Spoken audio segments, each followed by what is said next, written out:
Hello all, എല്ലാവർക്കും പുതിയൊരു വീഡിയോയിലേക്ക് സ്വാഗതം. ഇന്ന് നമ്മൾ ഡിസ്കസ് ചെയ്യാൻ വേണ്ടി പോകുന്ന ഒരു മാനുഫാക്ചറിംഗ് ബിസിനസ് തുടങ്ങാൻ വേണ്ടിയിട്ട് എത്ര ഇൻവെസ്റ്റ്മെന്റ് വേണം എന്നുള്ളൊരു ടോപ്പിക്കിനെ കുറിച്ചാണ്. നമ്മളുടെ ബിസിനസ് ആശയം നമ്മൾ പങ്കുവെക്കുന്ന സമയത്തും അതല്ലാതെ നമ്മളുടെ ഫോളോവേഴ്സ് നമ്മളെ ഡയറക്റ്റ് മെസ്സേജ് ചെയ്തും കോൾ ചെയ്തും ഒക്കെ ആയിട്ട് നമുക്ക് സ്ഥിരമായിട്ട് കേൾക്കുന്ന അല്ലെങ്കിൽ ചോദിക്കുന്ന ഒരു ചോദ്യമാണ്, നമുക്ക് ചെറിയ രീതിയിൽ ചെറിയ ഇൻവെസ്റ്റ്മെന്റിൽ തുടങ്ങാൻ പറ്റുന്ന ബിസിനസ് ഏതെങ്കിലും ഉണ്ടോ? അതേപോലെ തന്നെ ഇതിന് 5 ലക്ഷമൊക്കെ മതിയാവോ?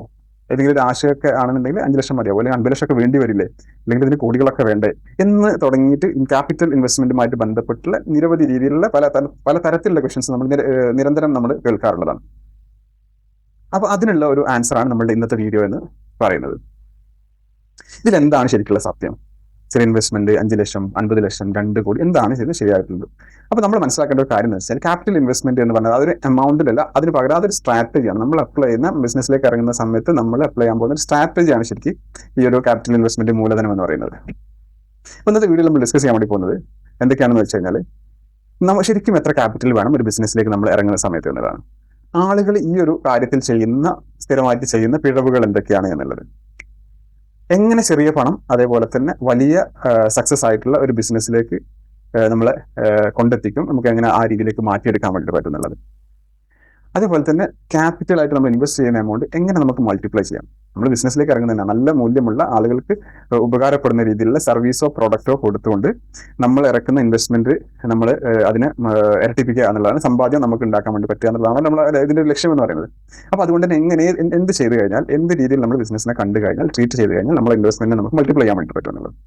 അപ്പോൾ ഇത്രയും കാര്യങ്ങളാണ് നമ്മൾ ഇതിൽ ഡിസ്കസ് ചെയ്യാൻ വേണ്ടി പോകുന്നത്. അപ്പോൾ നിങ്ങൾ സീരിയസ് ആയിട്ട് മാനുഫാക്ചറിംഗ് ബിസിനസ്സിലേക്ക് ഇറങ്ങാൻ താല്പര്യമുള്ള ആളുകൾ, അതിന് വേണ്ടിയിട്ടുള്ള അന്വേഷണങ്ങളും റിസർച്ച് ആൻഡ് ഡെവലപ്മെന്റ്സ് ഇങ്ങനത്തെ കാര്യങ്ങളൊക്കെ ചെയ്യുന്ന ആളുകൾ, അല്ലെങ്കിൽ ഓൾറെഡി മാർക്കറ്റിലേക്ക് ബിസിനസ്സിലേക്ക് ഇറങ്ങിയിട്ടുണ്ട് പക്ഷേ അതൊരു സ്ട്രക്ചർഡ് ആയിട്ട് സിസ്റ്റം ആയിട്ടുള്ള എങ്ങനെയൊക്കെയുള്ള ആളുകളാണെന്നുണ്ടെങ്കിൽ ഈ വീഡിയോ ഈ ഒരു കാര്യത്തെക്കുറിച്ച് ക്ലാരിറ്റി വരുത്താൻ വേണ്ടി ഈ വീഡിയോ നിങ്ങൾക്കുള്ളതാണ്. വീഡിയോ മുഴുവൻ സ്കിപ്പ് ചെയ്യാതെ കാണുക എന്നുള്ളതാണ്.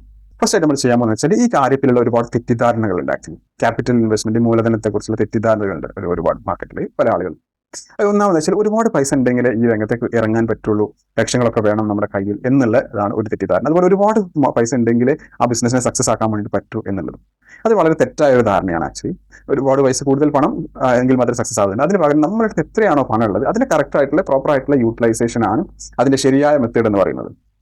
എക്സാമ്പിൾ പറയുകയാണെങ്കിൽ ഇപ്പം നമ്മൾ 10 ലക്ഷം 2 പേരെടുത്ത് കൊടുത്തു ബിസിനസ്സിൽ, മാനുഫാക്ചറിംഗ് ബിസിനസ്സിലേക്ക് ഇറങ്ങാൻ വേണ്ടി പറഞ്ഞു. ഇനി അത് ഒരേ ഐറ്റം തന്നെ ആയിക്കോട്ടെ. അതിൽ ഒന്നാമത്തെ ആൾ എന്ത് ചെയ്തു എന്ന് വെച്ച് കഴിഞ്ഞാൽ, സ്ട്രേറ്റ് അവേ പുള്ളിക്കാരൻ ഒരു മെഷീൻ വാങ്ങി അതിന്റെ സെറ്റപ്പും കാര്യങ്ങളൊക്കെ ചെയ്തു, അതിന്റെ പ്രൊഡക്ഷനും ചെയ്ത് നല്ല പ്രൊഡക്റ്റ് കയ്യിലായി. പക്ഷെ അതിനുശേഷം സ്റ്റക്കായി. അതിനുശേഷം ആ പ്രൊഡക്റ്റ് സെയിൽ ചെയ്യാനോ അത് മറ്റുള്ള മാർക്കറ്റിംഗ് ആൻഡ് സെയിൽസ് അങ്ങനത്തെ കാര്യങ്ങൾ, അല്ലെങ്കിൽ അത് ഡിമാൻഡുള്ളോ എന്നുള്ള കാര്യങ്ങളൊന്നും അറിയില്ലായിരുന്നു. സ്റ്റക്കായി. ബിസിനസ് കുറഞ്ഞ സമയത്തിൽ തന്നെ അത് പൂട്ടുന്നൊരവസ്ഥ വന്നു. അതേ സമയത്ത് നമ്മൾ കൊടുത്ത രണ്ടാമത്തെ ആൾ എന്ത് ചെയ്തെന്ന് വെച്ച് കഴിഞ്ഞാൽ, അദ്ദേഹം ആദ്യം മാർക്കറ്റ് സ്റ്റഡി, മാർക്കറ്റ് റിസർച്ച്, ആ പ്രോഡക്റ്റിന് ഡിമാൻഡ് ഉണ്ടോ എന്നുള്ള കാര്യങ്ങളും, പിന്നെ കയ്യിലുള്ള ഈ 10 ലക്ഷം എങ്ങനെ വിനിയോഗിക്കണം, കറക്റ്റായിട്ട് എങ്ങനെ അതിനെ ബ്രേക്കപ്പ് ചെയ്യണം, എങ്ങനെ സ്പ്ലിറ്റ് ചെയ്യണം, അതിന് എത്ര രൂപ വർക്കിംഗ് ക്യാപിറ്റലിലേക്ക് മാറ്റണം, എത്ര രൂപ മെഷീനറീസിലേക്ക് മാറ്റണം എന്നുള്ള കറക്റ്റായിട്ടുള്ള പ്ലാനിങ് ആദ്യം തയ്യാറാക്കി അതിനനുസരിച്ച് പുള്ളിക്കാരൻ ചെറിയതായ രീതിയിൽ സ്റ്റാർട്ട് ചെയ്തു. അതിനെ ഫാസ്റ്റായിട്ട് കയ്യിലുള്ള സാധനങ്ങൾ സെയിൽസ് നടത്തി. സെയിൽസ് ഉണ്ടെങ്കിൽ ഏതൊരു ബിസിനസ് മുമ്പോട്ട് പോകും. അപ്പോൾ പുള്ളിക്കാരൻ കറക്റ്റ് പ്രോപ്പർ ആയിട്ടുള്ള പ്ലാനിങ്, നല്ല തിങ്കിങ്ങോടുകൂടെ, നല്ല പ്ലാനിങ്ങോടുകൂടെ, നല്ല സ്ട്രാറ്റജി അപ്ലൈ ചെയ്തുകൊണ്ട് കാര്യങ്ങൾ ചെയ്ത് പുള്ളിക്കാരുടെ ബിസിനസ് സക്സസ് ആയി. അപ്പോൾ നല്ല പ്ലാനിങ്ങും നല്ല യൂട്ടിലൈസേഷനും ഉണ്ടെങ്കിൽ മാത്രമേ എന്തായാലും ബിസിനസ് സക്സസ് ആകൂ എന്നുള്ളതാണ്. ഇനി നമ്മൾ അടുത്ത് ഡിസ്കസ് ചെയ്യാൻ വേണ്ടി പോകുന്നത് നമ്മുടെ കയ്യിലെ മൂലധനത്തിന് നമ്മൾ ഏത് രീതിയിൽ നമ്മൾ ബ്രേക്ക് ഡൗൺ ചെയ്യണം, എങ്ങനെ സ്പ്ലിറ്റ് ചെയ്തിട്ട് നമ്മൾ യൂട്ടിലൈസ് ചെയ്യണം എന്നുള്ളതാണ്. ഒന്നാമതായിട്ട് നമ്മൾ മനസ്സിലാക്കേണ്ടത് നമുക്ക് 5 രീതിയിൽ സ്പ്ലിറ്റ് ചെയ്യാം. അതിൽ ഒന്നാമത്തെ കാര്യം എന്താണെന്ന് വെച്ചാൽ മെഷീനറീസിന് വേണ്ടിയിട്ടുള്ളതാണ്. നമ്മൾ മെഷീനറീസിന് ഒരു ആവറേജ് റേഞ്ച് ആണ് പറയുന്നത്. ഇതിൽ ചെറിയ ഏറ്റക്കുറച്ച് ഓരോ ബിസിനസ്സുകളുടെ നേച്ചറിനനുസരിച്ചും ഉണ്ടാവാം. ഒരു 30-40% വരെ മെഷീനറീസിന് നമുക്ക് എന്ത് ചെയ്യാൻ വേണ്ടി പറ്റും, സ്പെൻഡ് ചെയ്യാൻ വേണ്ടി പറ്റും. അപ്പോൾ ആ ടോട്ടൽ ഇൻവെസ്റ്റ്മെന്റ് ആദ്യം തന്നെ കറക്റ്റായിട്ട് നമ്മൾ മനസ്സിലാക്കി അതിൽ 30-40% എമൗണ്ട് നമ്മൾ മാറ്റി വെച്ച് അതിൽ ഒതുങ്ങുന്ന ഒരു മെഷീനറീസ് വേണം നമ്മൾ എന്ത് ചെയ്യാൻ വേണ്ടിയിട്ട്, നമ്മൾ പർച്ചേസ് ചെയ്യാൻ വേണ്ടിയിട്ട്. പല ആളുകളും ചെയ്യുന്ന ഒരു മിസ്റ്റേക്ക് ആണ് എന്താണെന്ന് വെച്ച് കഴിഞ്ഞാൽ, പ്രോപ്പർ പ്ലാനിങ് ഇല്ലാതെ നമ്മൾ മെഷീനറീസ് മാർക്കറ്റിൽ ഒരുപാട് തരത്തിലുള്ള ഒരുപാട് റേഞ്ചിലുള്ള മെഷീനറീസ് ഉണ്ട്. നമ്മുടെ ആ സമയത്തെ ഒരു സാഹചര്യം മനസ്സിലാക്കാതെ അതിന് സ്യൂട്ടബിൾ അല്ലാത്ത ഒരു machineries, over sized, capacity over sized ആവും, അല്ലെങ്കിൽ അതിന്റെ കോസ്റ്റ് ഓവർ സൈസ് ആവും. ആ രീതിയിലുള്ള മെഷീനറീസ് പർച്ചേസ് ചെയ്ത് പിന്നീട് അങ്ങോട്ട് സെറ്റ് ആവുന്ന സിറ്റുവേഷൻ വരാറുണ്ട്. അപ്പം നമ്മുടെ കയ്യിൽ 10 ലക്ഷം ഇൻവെസ്റ്റ്മെന്റ് ഉള്ളതെന്നുണ്ടെങ്കിൽ 3-4 lakhs ഉള്ളിലുള്ള ഒരു മെഷീനറീസ് വേണം നമ്മൾ സെലക്ട് ചെയ്യാൻ വേണ്ടി ഈ ഒരു സ്ട്രാറ്റജി നമ്മൾ അപ്ലൈ ചെയ്യുകയാണെന്നുണ്ടെങ്കിൽ. ഇതാണ് ശരിയായ ഒരു പ്ലാനിങ് എന്ന് പറയുന്നത്. ഓക്കെ, എല്ലാ പണവും കൂടെ നമ്മൾ മെഷീനറീസിൽ കൊണ്ടുപോയിട്ട് ഇൻവെസ്റ്റ് ചെയ്യരുത്. ഇനി നമ്മൾ രണ്ടാമത് ഡിസ്കസ് ചെയ്യാൻ വേണ്ടി പോകുന്നത് വർക്കിംഗ് ക്യാപിറ്റലാണ്. വർക്കിംഗ് ക്യാപിറ്റൽ നമ്മൾ എപ്പോഴും ശ്രദ്ധിക്കേണ്ട കാര്യം 25-35% ടോട്ടൽ ഇൻവെസ്റ്റ്മെന്റിന്റെ ക്യാപിറ്റലിന്റെ നമ്മൾ വർക്കിംഗ് ക്യാപിറ്റലിന് വേണ്ടി മാറ്റി വെക്കുക. അത് എത്രത്തോളം കൂട്ടാൻ പറ്റും അത്രത്തോളം നമുക്ക് നല്ലതാണ് എന്നും കൂടെ മനസ്സിൽ വെക്കുക. അതാണ് ബിസിനസ്സിൽ ഏറ്റവും ഇമ്പോർട്ടൻ്റ് ആയിട്ടുള്ള ഫാക്ടർ എന്ന് പറയുന്നത്. ഇതിലാണ് നമ്മൾ ഈ പറഞ്ഞ നമ്മുടെ സാലറി, റെന്റ്, പിന്നെ റോ മെറ്റീരിയൽ പർച്ചേസ് ചെയ്യാനുള്ളത്, അതുപോലെ ട്രാൻസ്പോർട്ടേഷൻ, പിന്നെ നമുക്ക് അതർ കംപ്ലയൻസസ് ഒക്കെ ഉണ്ടാവും. ഇപ്പം ടാക്സ് ഫയലിംഗ്, അക്കൗണ്ടിങ്, അങ്ങനെ നമ്മൾ ചെയ്യുന്ന അഡ്മിനിസ്ട്രേഷൻ എക്സ്പെൻസ്, ഇങ്ങനത്തെ കാര്യങ്ങളൊക്കെ വരുന്നത് ഈ ഒരു. അപ്പോൾ അതൊരു 6 മാസമെങ്കിലും നമ്മൾ ഓടാനുള്ള എമൗണ്ട് നമ്മുടെ കയ്യിൽ നമ്മൾ എപ്പോഴും ക്വിഷനായിട്ട് ബാക്കപ്പ് ആയിട്ട് നമ്മൾ വെക്കണം. അതിൽ നമ്മൾ ചിലപ്പോൾ ക്രെഡിറ്റ് സൈക്കിളൊക്കെ ബുക്ക് ചെയ്യുന്ന കമ്പനികളാണെങ്കിൽ അതിനെ മെയിൻറ്റെയിൻ ചെയ്യാനുള്ള ബാക്കപ്പും കൂടെ നമ്മൾ ഉണ്ടാക്കി വെക്കുന്നതല്ല. അപ്പോൾ 25 to 35 ഒരു ആവറേജ് ആയിട്ടുള്ള ഒരു ബ്രേക്കപ്പ് എന്ന് പറയുന്നത്. അടുത്തായിട്ട് നമ്മൾ മാർക്കറ്റിംഗ് ആൻഡ് സെയിൽസ്. ഒരു ബിസിനസ്സിന്റെ പല ആളുകളും വിട്ടുപോകുന്ന ഒരു മേഖലയാണ് മാർക്കറ്റിംഗ് ആൻഡ് സെയിൽസ് എന്ന് പറയുന്നത്. ഒരു ബിസിനസ്സിന്റെ ഏറ്റവും ഒരു ഇമ്പോർട്ടൻ്റ് ആയിട്ടുള്ള ഫാക്ടറി എന്തൊക്കെ ഉണ്ടായി കഴിഞ്ഞാലും മാർക്കറ്റിംഗ് ആൻഡ് സെയിൽസ് പോയോ ആ ബിസിനസ് മുമ്പോട്ട് പോകില്ല, സക്സസ് ആവില്ല എന്നുള്ളതാണ്. മാർക്കറ്റിംഗ് ചെയ്ത് നമ്മളെ ബ്രാൻഡിനെ കുറിച്ച് മാർക്കറ്റിംഗ് ചെയ്ത് മാർക്കറ്റിൽ ഇങ്ങനെ ഒരു ബ്രാൻഡ് ഉണ്ട് എന്നുള്ളത്, ഇങ്ങനെ ഒരു പ്രോഡക്റ്റ് അല്ലെങ്കിൽ സർവീസ് ചെയ്യുന്നുണ്ടെന്ന് നമ്മൾ അറിയിക്കൽ നിർബന്ധമെങ്കിൽ അത് ആ ഒരു പ്രോഡക്റ്റ് അതിൻ്റെ ഒരു ആവശ്യം വരുന്ന സമയത്ത് നമ്മുടെ കമ്പനിയെ കുറിച്ച് ആളുകൾക്കും അവരുടെ മനസ്സിലേക്ക് വരുള്ളൂ, ഈ ബ്രാൻഡിന്റെ നെയിം ഓർമ്മ വരുള്ളൂ, ആളുകൾ അത് വാങ്ങാൻ വേണ്ടിയിട്ട് വരുള്ളൂ. അങ്ങനെ വരുമ്പോൾ അതിൽ നിന്നുള്ള ആളാണ് നമ്മൾ സെയിൽസ് സംഭവിക്കുന്നത്. അപ്പോൾ ഇതിന് വേണ്ടിയിട്ട് നമ്മുടെ ടോട്ടൽ ഇൻവെസ്റ്റ്മെന്റ് 10 to 15% ഒക്കെ നമ്മൾ മാറ്റി വെക്കണം. നല്ല ഇമ്പോർട്ടൻ്റ് ആയിട്ട് വളരെയധികം കെയറിങ്ങോട് കൂടെ ചെയ്യേണ്ട, ഇമ്പോർട്ടൻസോട് കൂടെ ചെയ്യേണ്ട ഒരു മേഖലയാണ് മാർക്കറ്റിംഗ് ആൻഡ് സെയിൽസ് എന്ന് പറയുന്നത്. അടുത്ത നമ്മളുടെ ഇൻഫ്രാസ്ട്രക്ചർ, അല്ലെങ്കിൽ ഫാക്ടറി, ഷെഡ്, ഇങ്ങനത്തെ കാര്യങ്ങൾക്കൊക്കെ ആയിട്ട് റെന്റാവും, അഡ്വാൻസ്, ഇങ്ങനത്തെ കാര്യങ്ങൾക്കൊക്കെ ആയിട്ട് നമ്മൾ മാറ്റി വെക്കുക എന്നുള്ളതാണ്. 5 to 15% വരെയൊക്കെ നമുക്ക് നമ്മുടെ ഇതിന് പോവാം. നമ്മുടെ ഈ ഒരു ഇൻഫ്രാസ്ട്രക്ചർ, നമ്മുടെ ഷെഡ്, കമ്പനിന്റെ ഒരു ഓഫീസ് സെറ്റപ്പുകൾ, ഇങ്ങനത്തെ കാര്യങ്ങൾക്ക് നമ്മൾ ചെറിയ രീതിയിൽ സ്റ്റാർട്ട് ചെയ്യാം. റെന്റലിനൊക്കെ ഫസ്റ്റ് സ്റ്റാർട്ടിങ്ങിൽ എടുത്തിട്ട് നമുക്ക് ഈ സ്പേസ് ഷെയറിംഗ് ഇങ്ങനത്തെ ലെവലിലൊക്കെ തുടങ്ങിയിട്ട് നമുക്ക് പിന്നീട് ഫണ്ട്, നമ്മുടെ ഓൺ ഫണ്ട് ആവും, നമ്മുടെ റെപ്യൂട്ടേഷനൊക്കെ ഒന്ന് വലുതായി നമ്മുടെ കയ്യിൽ സർപ്ലസ് ഫണ്ട് വരുന്ന സമയത്ത് ഓൺ ബിൽഡിംഗ് അങ്ങനത്തെ കാര്യങ്ങളിലേക്കൊക്കെ മാറിയാൽ മതിയാവും. അപ്പോൾ ആ രീതിയിൽ ഇതിനെ സ്റ്റാർട്ട് ചെയ്യാം. അത് നമുക്ക് മിസ്സെലേനിയസ് ആയിട്ടുള്ള കുറേ കാര്യങ്ങളുണ്ട്. അതായത് ലൈസൻസ്, പാക്കേജിങ്, പിന്നെ ബ്രാൻഡിങ്, പിന്നെ അതേപോലെ അൺഎക്സ്പെക്ടഡ് ആയിട്ടുള്ള ചില്ലറ ചെലവുകൾ എന്നൊക്കെ പറയാം. അപ്പോൾ അതിനെ 5 to 10% ഈ ഒരു രീതിയിൽ നമ്മൾ ബാലൻസ്ഡ് ചെയ്തിട്ടുള്ള നമ്മുടെ ഒരു ക്യാപിറ്റൽ യൂട്ടിലൈസേഷന് വേണ്ടിയിട്ട് വേണം നമ്മൾ ശ്രമിക്കാൻ വേണ്ടിയിട്ട്. അപ്പോൾ ഇതാണ് നമ്മൾ ടോട്ടൽ ഓവറോൾ ഉള്ളൊരു സ്ട്രക്ചർ എന്ന് പറയുന്നത്. അപ്പോൾ ഇതിനെ നമ്മൾ എന്ത് ചെയ്യാം, നമ്മൾ സ്റ്റാർട്ടിങ്ങിൽ ഒരു കയ്യിൽ നമ്മൾ ബിസിനസ്സിലേക്ക് ഇറങ്ങുന്ന സമയത്ത് നമ്മുടെ കയ്യിൽ ഫണ്ട് വന്നു അല്ലെങ്കിൽ വരാൻ പോകുന്നു, ഇത്ര എമൗണ്ട് നമുക്ക് എന്തൊക്കെ രീതിയിൽ നമ്മുടെ ബിസിനസ്സിലേക്ക് നമുക്ക് ഫണ്ട് കണ്ടെത്താം. ഒരാളൊരു പ്രൊമോട്ടറെ സംബന്ധിച്ചിടത്തോളം അയാളുടെ സ്വന്തം കയ്യിലുള്ള പണം, ഫ്രണ്ട്സ്, റിലേറ്റീവ്സിന്റെ കയ്യിൽ നിന്നൊക്കെ ആയിട്ട് നമുക്ക് ഇതിലേക്ക് അവർ നിങ്ങളൊരു കാര്യം തുടങ്ങില്ല, അപ്പോൾ ഞാൻ സഹായിക്കാം, അങ്ങനെ ആ രീതിയിലോ അല്ലെങ്കിൽ നമ്മൾ ബോറോ ചെയ്യുന്ന ആ രീതിയിലുള്ള ഫണ്ട്. പിന്നെ നമുക്കൊരു പാർട്ട്നേഴ്സ് അങ്ങനെ അല്ലെങ്കിൽ ഇൻവെസ്റ്റേഴ്സ് ഒക്കെ ഉണ്ടെങ്കിൽ അവരുടെ അടുത്ത് കളക്ട് ചെയ്ത ഫണ്ട്. പിന്നെ അത് കൂടാതെ നിങ്ങളുടെ എലിജിബിലിറ്റിക്ക് അനുസരിച്ച്, ഈ ഒരാളാവാം, ഒന്നിൽ കൂടുതൽ ആളാവാം, ആ കമ്പനി അല്ലെങ്കിൽ ആളുടെ എലിജിബിലിറ്റിക്ക് അനുസരിച്ച് ബാങ്കിൽ നിന്ന് കിട്ടുന്ന ലോൺ, ഇത് എല്ലാം കൂടെ ചെയ്യുന്നത്. അയാൾ എത്രത്തോളം റിസ്ക് എടുക്കാൻ റെഡി, ടോട്ടൽ ചെയ്യുന്ന ഇൻവെസ്റ്റ്മെന്റ് ചെയ്യുന്ന എമൗണ്ട് അത്രയും റിസ്ക് എടുക്കാൻ അയാൾ റെഡിയാണ്. ഒരാൾക്ക് ചിലപ്പോൾ 1 കോടി കിട്ടിയേക്കാം, പക്ഷേ അയാൾ ഒരു ബിസിനസ്സിലേക്ക് ഇറങ്ങുമ്പോൾ ആ 1 കോടി റിസ്ക് എടുക്കാൻ അയാൾ റെഡിയല്ല. അയാൾ ഒരു 30 lakhs റിസ്ക് എടുക്കാൻ അദ്ദേഹത്തിന് കഴിയുള്ളൂ എന്നുണ്ടെങ്കിൽ അയാൾ 30 lakhs അതിൽ ഇൻവെസ്റ്റ് ചെയ്യാൻ പാടുള്ളൂ. എല്ലാ എമൗണ്ട് 1 CR കിട്ടുന്ന എല്ലാ എമൗണ്ടും കൂടെ വാങ്ങിക്കൂട്ടിട്ട് അയാൾ എന്ത് ചെയ്യാൻ ബിസിനസ് ഇൻവെസ്റ്റ് ചെയ്യാൻ പാടില്ല എന്നാണ് എക്സ്പീരിയൻസ്ഡ് ആയിട്ടുള്ള ആളുകൾ പറയാറ്. അപ്പോൾ അത് നല്ലോണം ശ്രദ്ധിക്കും, എത്രത്തോളം നമുക്ക് റിസ്ക് എടുക്കാൻ വേണ്ടി പറ്റുമെന്നുള്ളത്.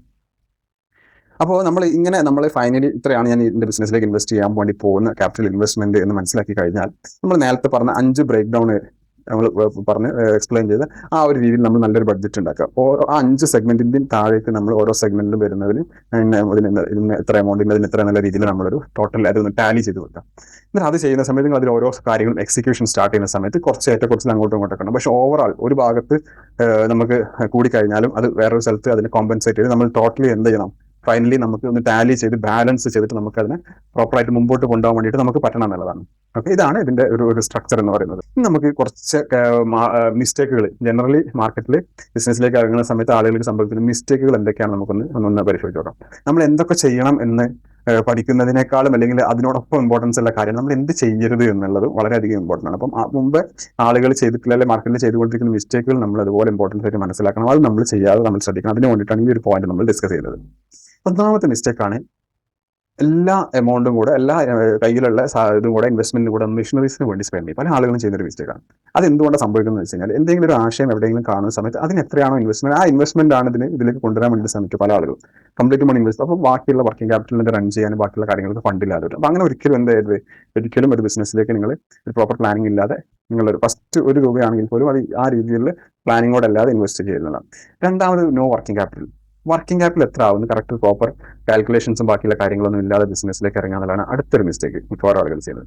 അപ്പോൾ അതിന് ശരിയായ ഒരു മെത്തേഡ് ഉണ്ട്. എങ്ങനെ വർക്കിംഗ് ക്യാപിറ്റൽ കാൽക്കുലേറ്റ് ചെയ്യണം, നമ്മൾ എത്ര രീതിയിലാണ്, നമ്മൾ മാർക്കറ്റ് എന്താണ്, എത്ര ഡിമാൻഡ് ഉണ്ട്, നമുക്ക് മാസത്തിൽ എത്ര പ്രൊഡക്ഷൻ വേണ്ടി വരും, ഡെയിലി എത്രയാവും, നമ്മുടെ സാലറി എത്രയാണ്, റെന്റ് എത്രയാണ്, കറണ്ട് ചാർജ് എത്ര വരും, ട്രാൻസ്പോർട്ടേഷൻ എത്ര വരും, നമ്മുടെ ഫണ്ട് ഫിനിഷ്ഡ് പ്രോഡക്റ്റ് നമുക്ക് എത്ര രൂപയ്ക്ക് നമുക്ക് ക്രെഡിറ്റിന് എത്ര റെഡി ക്യാഷ് കിട്ടും, അപ്പോൾ ക്രെഡിറ്റിനുള്ള എമൗണ്ടിന്റെ ബാക്കപ്പ് നമ്മൾ ഇന്നുള്ള കാര്യങ്ങളൊക്കെ കണക്കൂട്ടി, അതുപോലെ റോ മെറ്റീരിയൽ നമ്മൾ എത്ര ദിവസത്തേക്കുള്ള സ്റ്റോക്ക് ചെയ്യണം, ഇതിൻ്റെ ഒക്കെ ഒരു കാൽക്കുലേഷനിൽ നമുക്കൊരു കറക്റ്റ് വർക്കിംഗ് ക്യാപിറ്റൽ എമൗണ്ട് നമ്മൾ കാൽക്കുലേറ്റ് ചെയ്ത് വെക്കേണ്ടത്. അപ്പോൾ ആ വർക്കിംഗ് ക്യാപിറ്റൽ കയ്യിലെപ്പോഴും ബാക്കപ്പ് വെച്ചുകൊണ്ടായിരിക്കും നമ്മൾ ബിസിനസ് റൺ ചെയ്യുന്നത്. ക്യാഷ് ഫ്ലോ പ്രോപ്പറായിട്ട് ബാലൻസ് ചെയ്ത് കറക്റ്റ് ആയിട്ടുള്ള രീതിയിൽ മോണിറ്റർ ചെയ്തിട്ട് വേണം നമ്മൾ ബിസിനസ്സിലേക്ക് മുമ്പോട്ട് പോകാൻ വേണ്ടി.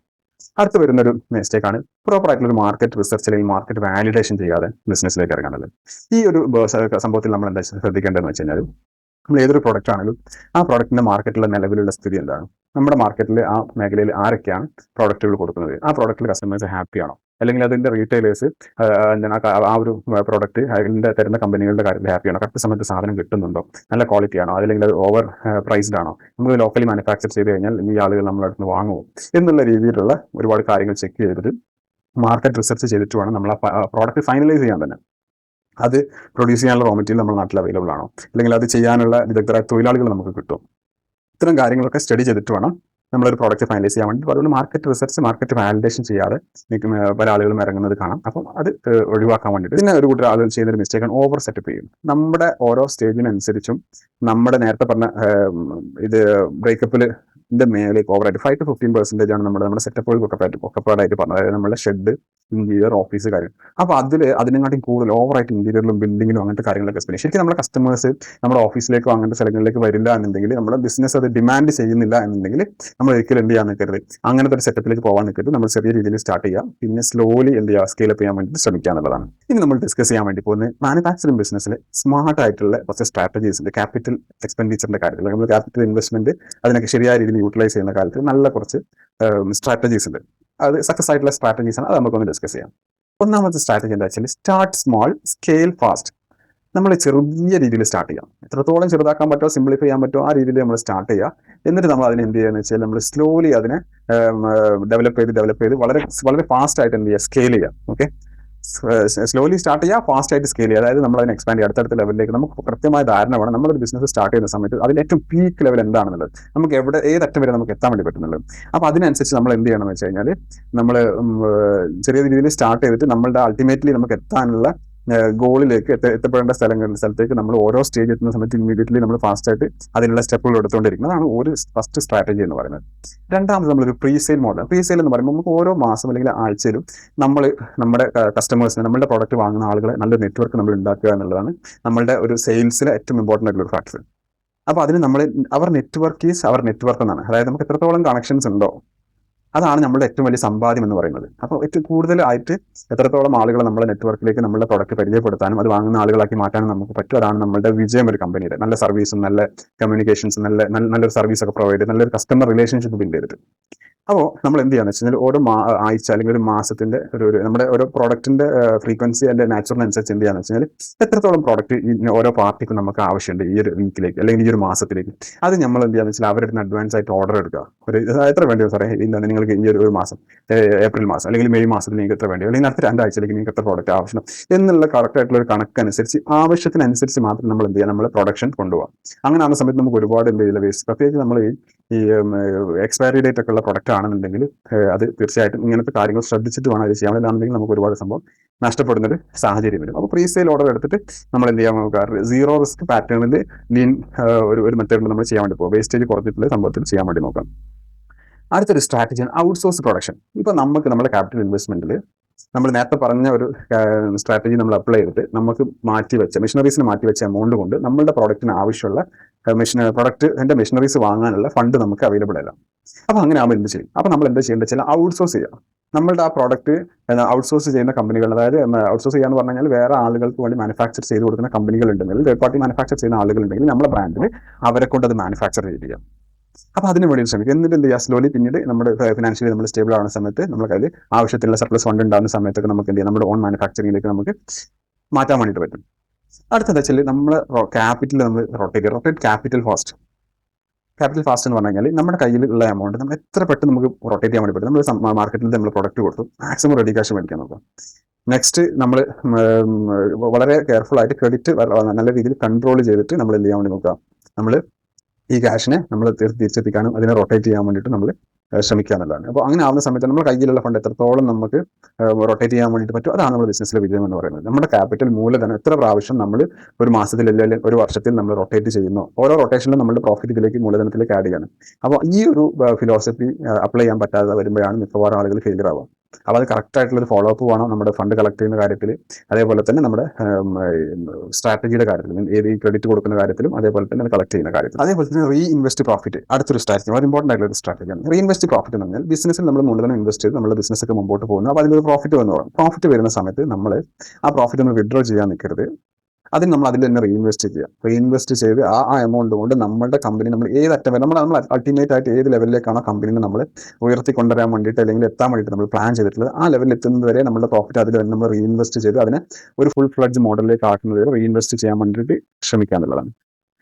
ഒരുപാട് ആളുകൾ എൻ്റെ അടുത്ത് പണമില്ല എന്ന് പറയാറുണ്ട്. എൻ്റെ ഒരുപാട് പണം എൻ്റെ അല്ലെങ്കിൽ ഒരുപാട് ഇൻവെസ്റ്റ് ചെയ്യാനില്ല, അല്ലെങ്കിൽ വലിയ ഇൻവെസ്റ്റ്മെന്റ് ഉള്ള കാര്യങ്ങളൊന്നും നമുക്ക് നടക്കില്ല.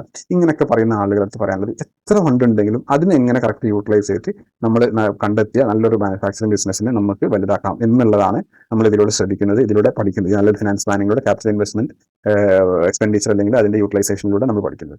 നേരത്തെ പറഞ്ഞതുപോലെ ഇത്രയും പറഞ്ഞതിന്റെ രത്ന ചുരുക്കം എന്താ വെച്ചാൽ, നമ്മൾ ബിസിനസ് തുടങ്ങാൻ ഒരുപാട് പണം ഉണ്ടാവണം എന്നുള്ളതല്ല, ഉള്ള പണം എങ്ങനെ നമുക്ക് വിനിയോഗിക്കാം, എഫക്റ്റീവായിട്ട് യൂട്ടിലൈസ് ചെയ്യാം എന്നതിലാണ് പ്രാധാന്യം എന്നുള്ളതും. അപ്പോൾ അതിന് ആ ഒരു ടെക്നിക്കും മെത്തേഡുമാണ് നമ്മൾ പഠിക്കേണ്ടത്. ഇതുപോലുള്ള മിസ്റ്റേക്കുകൾ ഒഴിവാക്കിയിട്ടും നല്ല സ്ട്രാറ്റജി അപ്ലൈ ചെയ്തിട്ടും നല്ല പ്ലാനിങ്ങോട് കൂടിയും കാര്യങ്ങൾ മുമ്പോട്ട് കൊണ്ടുപോയി കഴിഞ്ഞാൽ എത്ര പണം ഉണ്ടെങ്കിലും ആ പണം കൊണ്ട് നമുക്ക് ബിസിനസ് സ്റ്റാർട്ട് ചെയ്യാം എന്നുള്ളതും അതിനെ നമുക്ക് മൾട്ടിപ്ലൈ ചെയ്യാൻ പറ്റുമെന്നുള്ള ഒരു സ്ട്രാറ്റജി അല്ലെങ്കിൽ ആ ഒരു ട്രൂത്ത് നിങ്ങൾ മനസ്സിലാക്കാനുള്ളതാണ്. ഇനി അതേപോലെ നിങ്ങൾക്കും ഇതുപോലെ നല്ലൊരു ബിസിനസ് ആശയം കണ്ടെത്തണം. നേരത്തെ നമ്മൾ ഈ ഒരു ഇത്രയും നേരം ഡിസ്കസ് ചെയ്തപ്പോൾ നല്ലൊരു ബിസിനസ് ആശയം കണ്ടെത്തണം, നല്ലൊരു പ്രോഡക്റ്റ് കണ്ടെത്തണം. അതിലേക്ക് ക്യാപിറ്റൽ ഇൻവെസ്റ്റ്മെന്റ് എങ്ങനെ കണ്ടെത്തണം, ആ ക്യാപിറ്റൽ വിത്ത് ഇൻവെസ്റ്റ്മെന്റ് എങ്ങനെ പ്രോപ്പറായിട്ട് യൂട്ടിലൈസ് ചെയ്യാം, അതിന്റെ സ്റ്റെപ്പ് ബൈ സ്റ്റെപ്പ് ആയിട്ടുള്ള പ്രൊസീജിയറുകൾ, നല്ല മെഷീനറീസ് കണ്ടെത്തൽ, റോ മെറ്റീരിയൽ കണ്ടെത്തൽ, നല്ല സപ്ലയറിനെ സെലക്ട് ചെയ്യൽ, പിന്നെ ഇതിന്റെ എങ്ങനെ സ്റ്റാർട്ട് ചെയ്യാം, ലൈസൻസിങ്, രജിസ്ട്രേഷൻ, ഫോർമാലിറ്റീസ്. അപ്പോൾ ഇതിനൊക്കെ വേണ്ടിയിട്ട് നമ്മൾ നല്ലൊരു പ്രോഗ്രാം സംഘടിപ്പിക്കുന്നുണ്ട് മൊബൈൽ ആപ്ലിക്കേഷൻ വഴി. അതുപോലെ മൊബൈൽ ആപ്ലിക്കേഷൻ വഴി 7 ദിവസത്തിൽ നല്ലൊരു മാനുഫാക്ചറിംഗ് ബിസിനസ്സിന്റെ ഒരു ബ്ലൂ പ്രിന്റ് എങ്ങനെ തയ്യാറാക്കാം, ഇതിലേക്ക് നല്ല സ്റ്റെപ്പ് ബൈ സ്റ്റെപ്പ് ആയിട്ടുള്ള ഗൈഡൻസ് ഇട്ട് നല്ല പ്രോഡക്റ്റ് കണ്ടെത്താൻ വേണ്ടി പറ്റും.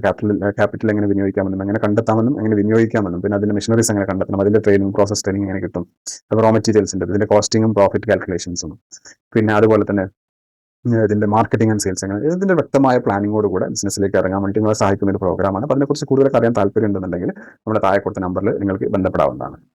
അപ്പോൾ നമ്മൾ സ്റ്റാർട്ടായിട്ട് നമ്മുടെ കയ്യിൽ വളരെയധികം സ്മാർട്ടായിട്ട് നമ്മുടെ കയ്യിലുള്ള എമൗണ്ട് നമുക്ക് ഇൻവെസ്റ്റ് ചെയ്ത് കഴിഞ്ഞാൽ തീർച്ചയായിട്ടും നല്ല സക്സസ്ഫുൾ ആയിട്ടുള്ള ഒരു ബിസിനസ്സും നല്ലൊരു സിസ്റ്റം ഡ്രിവൺ ആയിട്ടുള്ള ഒരു ബിസിനസ്സൊക്കെ നമുക്ക് പടുത്തുയർത്താനും നമുക്ക് അതിലൂടെ സക്സസ്സിലേക്ക് എത്താനൊക്കെ പറ്റും. So all the best. വീണ്ടും ഇതുപോലുള്ള നല്ല ആശയങ്ങളുമായിട്ട് നമുക്ക് വീണ്ടും കാണാം. നന്ദി, നമസ്കാരം.